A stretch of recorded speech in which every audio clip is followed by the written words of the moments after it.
BTV news के प्रस्तुत करता है Patel plywood door and hardware, Harimangalam lawn के सामने, गोंदिया रोड, बालाघाट।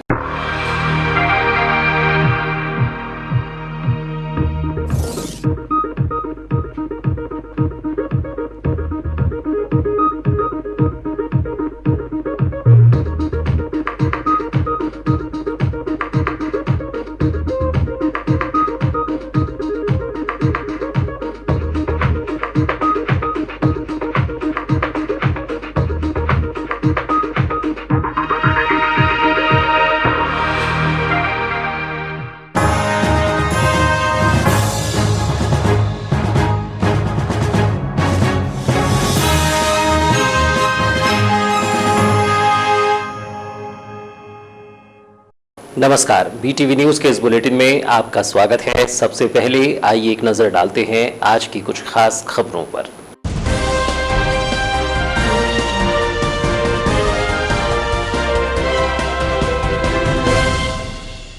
कोरोना संक्रमण पर नियंत्रण के लिए प्रतिबंधात्मक आदेश जारी। शादी समारोह में 50 से अधिक लोग नहीं होंगे शामिल। होली पर्व को लेकर भी जारी किए गए नए निर्देश। 29 मार्च को वाहनों का आवागमन पूर्णतः रहेगा प्रतिबंधित।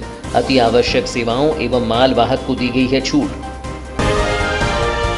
नगर के इतवारी बाजार में हटाया जाएगा अतिक्रमण। हटाए जाएंगे चबूतरों पर किए गए पक्के निर्माण कार्य। कलेक्टर ने दिए नगरपालिका सीएमओ को निर्देश। मुख्यमंत्री से की गई थी मामले की शिकायत। वर्ष 1989-90 में किया गया था 140 चबूतरों का आवंटन। होली पर्व पर दिखाई दे रहा है कोरोना संक्रमण का साया। सजी रंगों की दुकान, लेकिन ग्राहक का इंतजार कर रहे व्यापारी। होली पर्व को लेकर जिला प्रशासन ने जारी किए हैं निर्देश। कोरोना के साए के बीच सजे हैं होली के बाजार। और अब समाचार विस्तार से।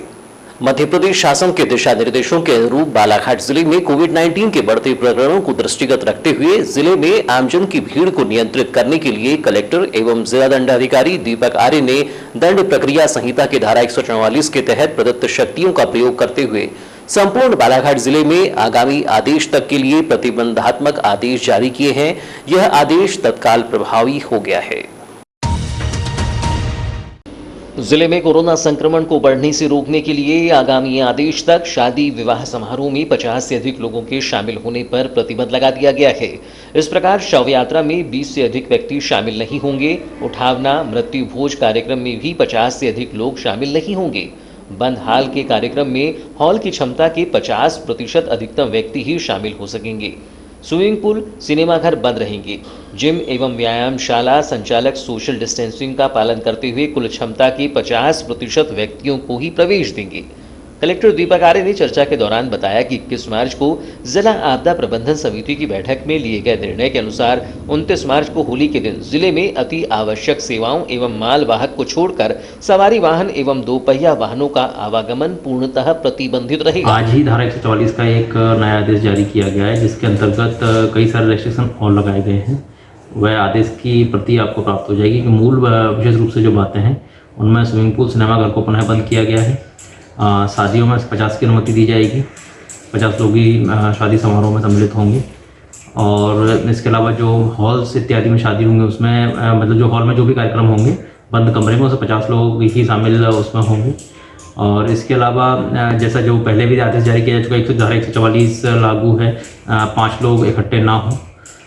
बाज़ारों में सोशल डिस्टेंसिंग का पालन किया जाए, मास्क का पालन किया जाए, सारे निर्देश तो उसमें किया गया है। आगामी त्यौहार के संबंध में क्राइसिस मैनेजमेंट समिति की जो बैठक हुई थी उसमें निर्णय लिया गया था।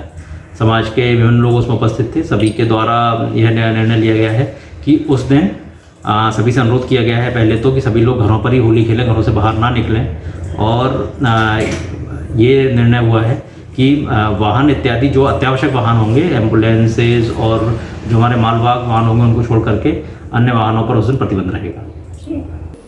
बताया गया कि कलेक्ट्रेट में प्रत्येक मंगलवार को होने वाला जनसुनवाई का कार्यक्रम भी आगामी आदेश तक के लिए स्थगित किया गया है। रात्रि 8 बजे से सुबह 6 बजे तक आमजन का अनावश्यक आवागमन प्रतिबंधित रहेगा। जिले के सभी तहसीलदारों एवं थाना प्रभारियों को इस आदेश का कड़ाई से पालन सुनिश्चित करने कहा गया है। इतवारी बाजार का अतिक्रमण अब न सिर्फ आम लोगों के लिए बल्कि जिला प्रशासन के लिए भी गंभीर विषय बन गया है।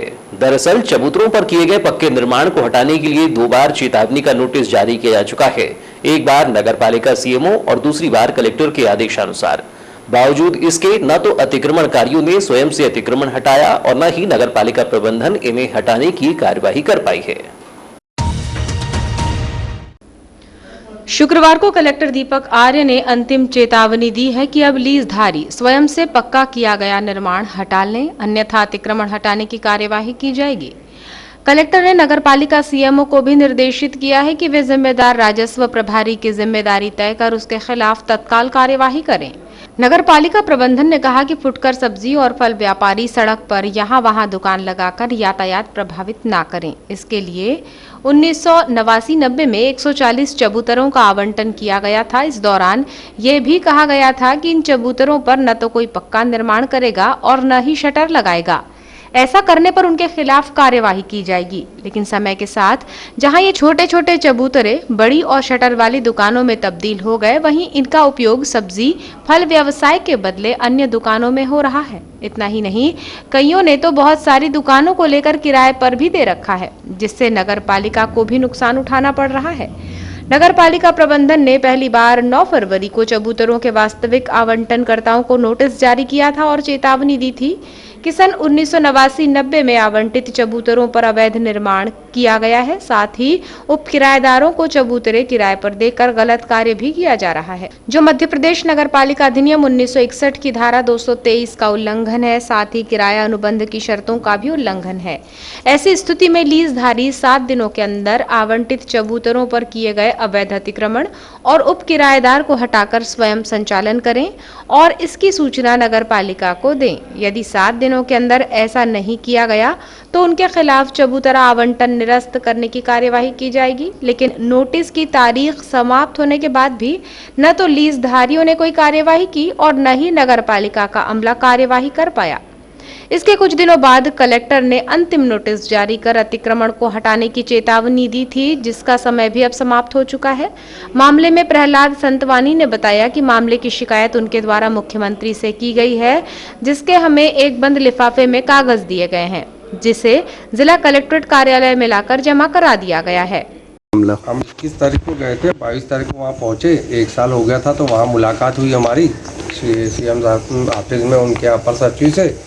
उनको हमने पूरी प्रॉब्लम बताया ऐसी है चबूतरों की कि भाई अभी तक के कुछ उसका हुआ नहीं। 7 दिन का टाइम दिए थे, आज उस दिन को 2 महीने होने को आ गए लगभग।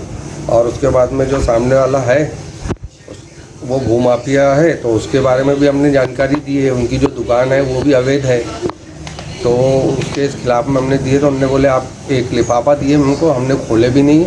उनके बारे में पूरी जानकारी हमने डिटेल में दी है कि और भी उनके 8-10 जगहों पे, जैसे गुजरी में, इतवारी बाजार में। किसके द्वारा किया गया है? अशोक लालवानी है, वो जो भी ज़मीन खरीदता है ना, उसके आजू बाजू ये देखता है कि कोई चीज़ सरकारी शासकीय या कोई चीज़ हो तो वो भी समेट लेता है। भले 1 रुपया महंगे में चीज़ लेता है, लेकिन इसलिए लेता है कि वो बाजू की जगह हड़प ले। जहाँ जहाँ उसकी प्रॉपर्टियाँ हैं, वहाँ हर जगह के बाजू में वो कोई ना कोई चीज़ को में उन्हें अवैध कब्जा किया। सीएम हाउस से आपको क्या आश्वासन मिला वहाँ से? वहाँ से हमको पूरा सहयोग मिला, पूरा मदद मिली, और उनने हमको बोला कि आप जो किए बहुत अच्छा किए हो, भूमाफिया के खिलाफ आपने कदम उठाया, आपकी पूरी 100% कार्रवाई होगी। ये लिफाफा दिया हमको और कलेक्टर ऑफिस को दिया। कलेक्टर ऑफिस में शायद तो रात में गया होगा खबर कि भाई आप इनके पीछे कार्रवाई कीजिए। कब दिए कलेक्टर ऑफिस में? कलेक्टर ऑफिस में कल हम 10 बजे जाके पहुंच गए थे, साहब नहीं मिले, तो वहाँ पे जो उनके अधिकारी गण थे उनने दिए, उनने अपना जमा कर लिए और बोले जल्दी से जल्दी होगी कार्रवाई। इधर इस मामले में कलेक्टर दीपक आर्य ने बताया कि इतवारी बाजार में चबूतरों पर बिना अनुमति अवैध निर्माण को हटाने के लिए पर्याप्त समय दिया जा चुका है। बावजूद इसके वे अब स्वयं से अतिक्रमण नहीं हटाते हैं, तो बलपूर्वक अतिक्रमण को हटाने का कार्य किया जाएगा। चबूतरे आवंटित उसमें किए गए थे और निर्धारित सीमा में उनको अपना व्यापार करना था, लेकिन लोगों ने उससे, जैसी सूचना प्राप्त हुई थी कि लोगों ने उससे आगे जाकर कार्य किया, इसकी पैमाइश करवाई गई। उसके बाद भी यह तथ्य सामने आया कि उनके द्वारा अतिरिक्त निर्माण किया गया, बिना अनुमति का निर्माण किया गया। तो उनके द्वारा जो अतिरिक्त निर्माण किया गया है उस निर्माण को बेदखल किया जाएगा, उसको हटाया जाएगा। इस संबंध में नोटिस उनको जारी किए जा चुके हैं और पर्याप्त अवसर उनको दिया जा चुका है। यदि वैसे स्वयं नहीं हटाते हैं तो उसको बलपूर्वक तोड़ा जाएगा। सर, नगर पालिका के द्वारा लगातार प्रयास किए जाते हैं कि नगर में अतिक्रमण ना फैले, उसके बाद भी ऐसे व्यापारियों के द्वारा जो कार्रवाई की जाती है, अतिक्रमण बनाया जाता है, ऐसे नगर पालिका क्या आगामी कार्रवाई करेगी? हाँ, देखिए ये सतत प्रक्रिया है। जैसे ही कोई अतिक्रमण की कार्रवाई की सूचना प्राप्त होती है तो उस पर कार्रवाई की जाती है और इसमें भी 26 मार्च को जिले के 19 मरीजों के सैंपल कोरोना पॉजिटिव पाए गए हैं। बालाघाट जिले में अब तक कोरोना पॉजिटिव मरीजों की संख्या बढ़कर 126 हो गई है। 26 मार्च को कोरोना के 8 मरीजों की ठीक हो जाने पर उन्हें डिस्चार्ज कर दिया गया है। मुख्य चिकित्सा एवं स्वास्थ्य अधिकारी डॉक्टर मनोज पांडे ने बताया कि बालाघाट जिले में अब तक कुल 3,405 मरीज कोरोना पॉजिटिव पाए गए हैं। इनमें से 3,265 मरीज ठीक होकर अपने घर जा चुके हैं और 14 मरीजों की मृत्यु हो गई है। 26 मार्च को प्राप्त रिपोर्ट में जिले के 19 मरीजों के सैंपल कोरोना पॉजिटिव पाए गए हैं। इस प्रकार अब जिले में कोरोना के एक्टिव मरीजों की संख्या 126 हो गई है। इनमें से 106 मरीजों को होम आइसोलेशन में और 20 मरीजों को अस्पताल के आइसोलेशन बेड पर रखा गया है। जिले में अब तक कोरोना टेस्ट के लिए 90,642 सैंपल लिए जा चुके हैं। देश भर में कोरोना का खतरा फिर से मंडराने लगा है। प्रशासन द्वारा भी कई प्रकार की गतिविधियां कर लोगों को कोरोना के प्रति जागरूक किया जा रहा है। जिला प्रशासन द्वारा भी लोगों से होली के त्योहार को घर में ही रहकर मनाने की अपील की जा रही है। वहीं बाजारों में सजी होली के त्योहार के दुकानों पर मंदी देखी जा रही है। पिछले वर्ष के मुकाबले इस वर्ष होली के त्योहार पर दुकानों पर बिक्री आधी से भी कम देखने को मिल रही है। नगर के कुछ स्थानों पर होली के पर्व को लेकर रंगों की दुकान खोलकर बैठे व्यापारी दुकानों पर दुकानदार ग्राहकों का इंतजार कर रही हैं, लेकिन कोरोना के कारण दुकानों पर ग्राहक नहीं पहुंच रहा है। दुकानदार रोशन नावानी ने बताया कि पिछले वर्ष के मुकाबले इस वर्ष कोरोना के कारण होली के त्योहार की खरीदारी आधी से भी कम हो गई है। उन्होंने बताया कि पिछले वर्ष के मुकाबले इस वर्ष कोरोना को देखते हुए होली का सामान कम लागत लगाकर भी लाए हैं। जहां पिछले वर्ष 50,000 का सामान लाते थे, इस बार आधे से भी कम लागत का सामान लाए हैं, लेकिन कोरोना के कारण ग्राहक खरीदारी करने नहीं आ रहे हैं। वहीं रंगों पर भी महंगाई का असर देखने को मिल रहा है। रंगों के मूल्यों पर 15% की वृद्धि हुई है। अच्छा, हर बार की अपेक्षा इस बार रेट में सामानों में कितने % की वृद्धि? वही जैसे हर साल बढ़ती है 15% बढ़ती थी, तो इस साल भी 15% बढ़ा है। तो कोरोना काल को देखते हुए क्या और भी डीजल पेट्रोल को देखते हुए और ज़्यादा इस बार वृद्धि हुई? डीजल पेट्रोल को तो देखते ही बढ़ गई है कीमतें, ट्रांसपोर्ट के खर्चे बढ़ गए ज़्यादा, और ऊपर से ये बीमारी की वजह से भी बढ़ गए कुछ। तो अभी तक का कैसा है मार्केट? 2 दिन बाद, 3 दिन बाद समझ में नहीं आ रहा है, अभी भी कुछ समझ में नहीं आ रहा है मार्केट। अच्छा, केमिकल रंग वगैरह जिसके लिए केमिकल वाला कोई भी आइटम नहीं, अपने को पेवर अरारोट का देता है और हल्का वाला गुलाब रहता है बस। चाइनीज आइटम वगैरह मार्केट कुछ भी नहीं है अपने को कोई भी। दुकानदार जगन्नाथ जोशी ने बताया कि होली त्योहार कोरोना का प्रभाव इस कदर है कि रंग गुलाल पिचकारी की खरीदारी के लिए ग्राहक आ ही नहीं रहा है। पिछले वर्ष लोगों ने बड़े ही हर्ष के साथ होली का त्योहार मनाया था, लेकिन उनका प्रभाव कम होने के कारण ग्राहक भी खरीदारी करने बाजारों में नहीं निकल रहा है, न ही होली के प्रति लोगों में कोई उत्साह है। कोरोना वायरस के दोबारा सक्रिय होने से रंगों के त्योहार होली को बेरंग कर दिया है। अनुसार ये समझ में आ रहा है कि एकदम बिल्कुल कोरोना काल के इसमें, महामारी के इसमें व्यापार भी नहीं है और लोग रंग गुलाल के सिवा कुछ नहीं, बस हल्का फुल्का काम चल रहा है बस। हर साल हर साल उत्सव रहता था त्योहार का, इस साल उत्सव नहीं समझ में आ रहा है। इस साल मार्केट में स्पेशल कलर या कुछ सामानों में क्या चल रहा है? जो स्पेशल कलर आए हैं, बाकी कोई काम के कोई काम के नहीं रहा। देखिए आए हैं, ये देखो स्पेशल एक से एक कलर है, ये है, बता बेटा वो डब्बा, ये है एक से ये है कलर और ये है कलर। अरे ये सब कलर में केमिकल रहते हैं तो इससे नुकसान तो नहीं होता? नहीं, नुकसान नहीं। पहले कंपनी वाले सब सारी बातें करते हैं, इसमें अगर नुकसान किसी प्रकार का नहीं है, और कलर एक नंबर रहते हैं। बता दें कि आपसी भाईचारे के पर्व होली त्योहार के लिए शहर में रंगोलाल, मिठाइयाँ, शक्कर माला की दुकानें आखिरकार 26 मार्च शुक्रवार से सज ही गई।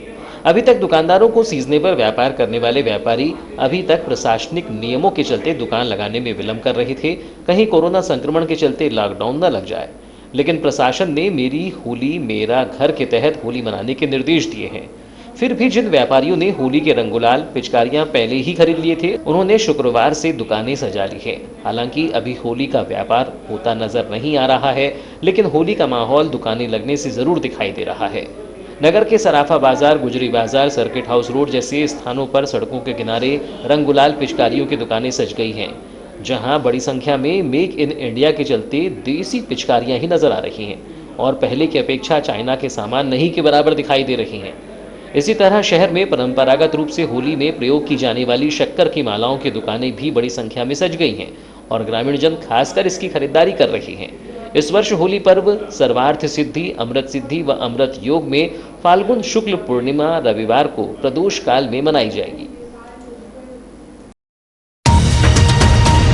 राशन न मिलने से नाराज उपभोक्ताओं ने ग्राम कोसमी में आज हंगामा कर दिया। इस दौरान जिला आपूर्ति विभाग के फूड इंस्पेक्टर भी यहां पहुंचे थे, जहां ग्रामीणों ने पहले अधिकारी को जमकर घेरते हुए तत्काल ही राशन दिए जाने की मांग की। बता दें कि ग्राम कोसमी में विगत 3 महीनों से राशन न मिलने के चलते ग्रामीणों में काफी आक्रोश था, जिसको लेकर 26 मार्च को यहां आम सभा का आयोजन किया गया था। आयोजित की गई आम सभा के दौरान जिला आपूर्ति विभाग के फूड इंस्पेक्टर सहित सहकारी समिति के सेल्समैन सहित ग्राम के जनप्रतिनिधि व ग्रामीण मौजूद रहे, जहां ग्रामीणों ने प्रारंभ से राशन न मिलने पर फूड इंस्पेक्टर को घेरना प्रारंभ कर दिया, जिसके चलते यहां हंगामे जैसी स्थिति निर्मित हो गई। हालांकि इस दौरान जनप्रतिनिधियों की समझाइश के बाद ग्रामीण शांत हुए और पंचनामा कार्यवाही बनाकर ग्रामीणों की शिकायतें सुनी गई।